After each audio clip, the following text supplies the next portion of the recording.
صباح صباح الخير، عاملين ايه؟ عاملين محشي.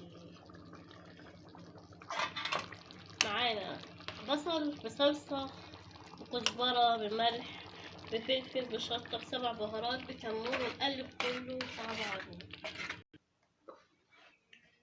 معانا توم على فلفل مفروم، وهننزل بقى بالصلصة بتاعتنا اللي احنا عاملينها سوا. وادي الخضرة اللي قطعتها غسلتها قطعتها، نقلب بقى مع بعضينا. والنبي عربي والحاجات دي متشتغلش الا بالايه، صح؟ هي سخنة قوي قوي قوي يعني، بس ولو كده هنبدأ نلف معانا. نبدأ بقى بسم الله، واقول لكم انا عملت الصلصة ازاي. جبت بصلتين او 3 على حسب الكمية اللي انت هتشتغلي فيها. اديها تشويحة، عايزة تحمريها براحتك، عايزة تعمليها نية ده طبعا براحتك برضه. سمنة وزيت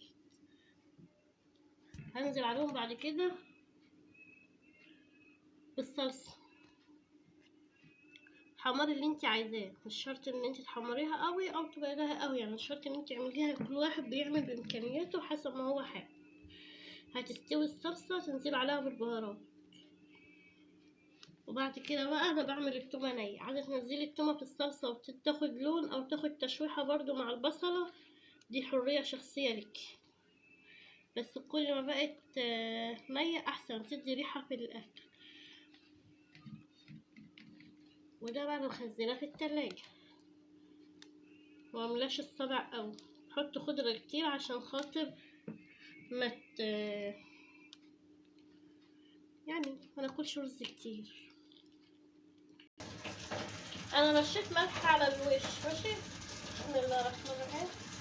معايا معلقتين صلصه من اللي هما بتوع بسم الله الرحمن الرحيم، معلقتين صلصه من بتوع الحشو، ماشي. ما تحطهمش الا على الوش، يعني ما تزودوش بيهم، علشان خاطر هتبسي تحت مش هتبقى على الوش وتديلك لون. انا حاطه فيها شطه، حد يقول لي حاجه. هنهزه هزه خفيفه، وبنسيب الميه عند اخر صاغه، يعني اخر سطر كده زي ما انا عامله كده. اخر سطر اهو، الميه مش مغطيه عشان ميبقاش معاكي.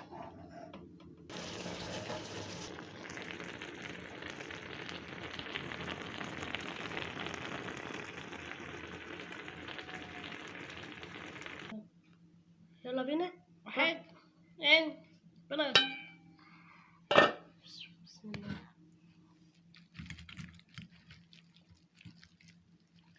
ايه رايكم؟ وهناكله دي حلة مش لازقة، أنا زعلان عشان هي ليه دول.